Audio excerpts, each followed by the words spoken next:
Hi there guys and welcome to Dinos Vault once again. Today I'm checking out the Yamaha R3 and well, after loads of expectations and anticipation from what has to be one of the most groundbreaking launches in the supersport segment this year here in India, Yamaha finally launched the R3 a few weeks back. This bike was first unveiled alongside the YZF R1 and R1M late last year, clearly making a statement that this is a thoroughbred race machine carrying the R series DNA to its core while serving as a perfect stepping stone into the supersport culture and being an intermediary option between the R15 and the R6 on your road to supersport glory. The very fact that the doctor himself, Valentino Rossi, has been riding a Yamaha for most of his MotoGP career clearly indicates the kind of precision and performance the R series of superbikes from Yamaha have on offer. Being a diehard Yamaha fan myself, I was just hoping to get my hands on this bike as soon as possible, and well, the wait is over, and without wasting any more time, let's dive straight into the review. The R3 comes to India via the CKD route, thereby thankfully carrying a reasonable price tag at the outset and a considerably lower price tag than the bike it is trying to lock horns with, which is the Ninja 300. Talking about the looks and design, the entire R series lineup, including the R15, look as if they were born, nourished, and brought up at the track. Meaning, no offense to other manufacturers, there is no other motorcycle that cuts through corners so effortlessly and so emphatically than the R series of bikes. Being unveiled alongside their flagship models, the R1M and R1, clearly shows that there are several elements in this bike that are adopted from their flagship models. First time you see this bike, I'm sure your jaw will hit the ground because it is so meticulously crafted and so precisely put together that the entire design language flows like pure poetry, and you immediately understand that this has all it takes to be the worthy successor of the iconic R lineage from Yamaha. The reverse slant dual headlamp setup gives it a distinctive and aggressive front look, and also the fairing is perfectly angled to offer precise aerodynamics. The central air duct too is inspired by that of the M1. Coming to the profile, the beautifully laid out fairing looks gorgeous. The fuel tank gets a sculpted yet slim design with perfectly edged out recesses to slot your thighs in when you hit the straights. The rear panels are lifted up to give you the ideal supersport feel. We then have the short, sporty exhaust angled upwards and positioned closer to the chassis, which not only blends well with the rest of the design of the bike but also contributes to the mass centralization concept. We also get the 10 spoke Y shaped cast aluminum alloy wheels that not only look great but they also contribute in weight reduction.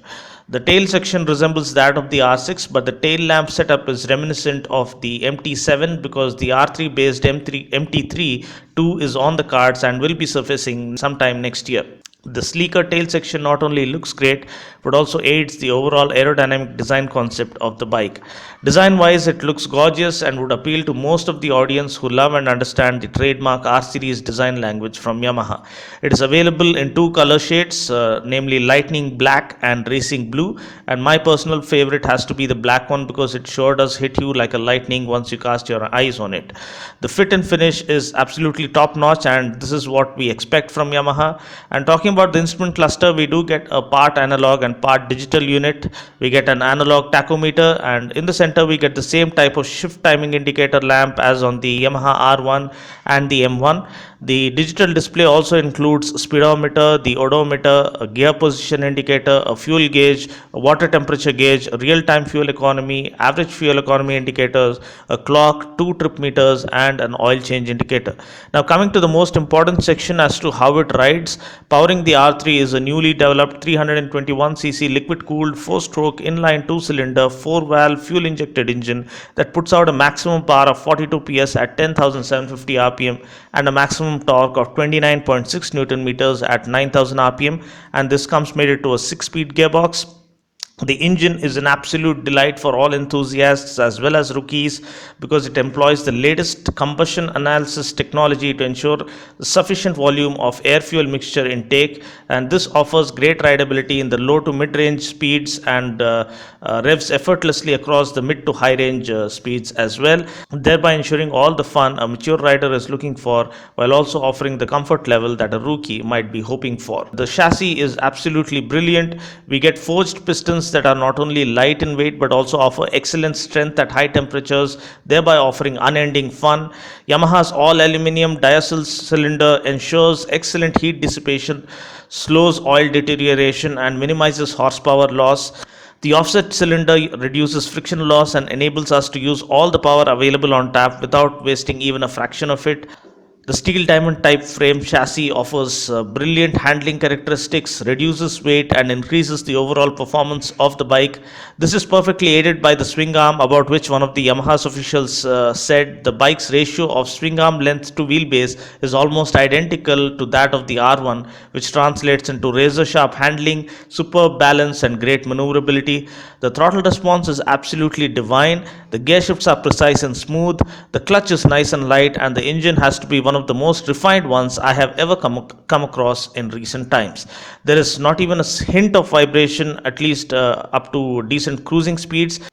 I wasn't able to push the bike beyond that because it was a brand new bike, and the seating posture is not too aggressive. In fact, it is very comfortable. You can lean forward and let the bike rip on a track if you want to, or you can sit back and relax and tour on this bike without hurting your back. Now, talking about the braking power, we get 298 mm floating disc with 2-pot caliper up front and a 220 mm floating disc with single pot caliper at the rear. The braking power is very good and confidence inspiring. I did feel they offered good bite, and for experienced and skillful riders, absence of ABS won't make much of a difference, but for beginners it is a must, and I believe Yamaha are working on including ABS at least as an option in the near future. Talking about the suspension setup, we get a 41 mm telescopic forks with 130 mm suspension travel up front and monocross suspension with 125 mm travel at the rear. The suspension again offers a perfect balance of performance and comfort. It does soak up the bumps on the road without bothering you all that much, and is slightly on the softer side. Nevertheless, it doesn't rob the bike of all the performance it has on offer. Talking about the wheels and tires, we get 17-inch wheels with tubeless tires. We get a 110 by 70 front tire and a 140 by 70 rear tire. We do get MRF rubber, which is great, but offering better quality tires would have comprehensively upscaled the performance level that this bike has on offer. There is no official mileage claim for this bike, and there need not be one, because this bike is not about offering fuel efficiency, but going by the technology used and the weight reducing measures adopted, the mileage figures that we might actually end up getting might even take us by surprise. Price ex-showroom Hyderabad for the R3 is 3,31,275 rupees, and that's pretty much it. I just hope you found this video useful. Until next time, this is Dino saying ciao. Take care, God bless, and ride safe.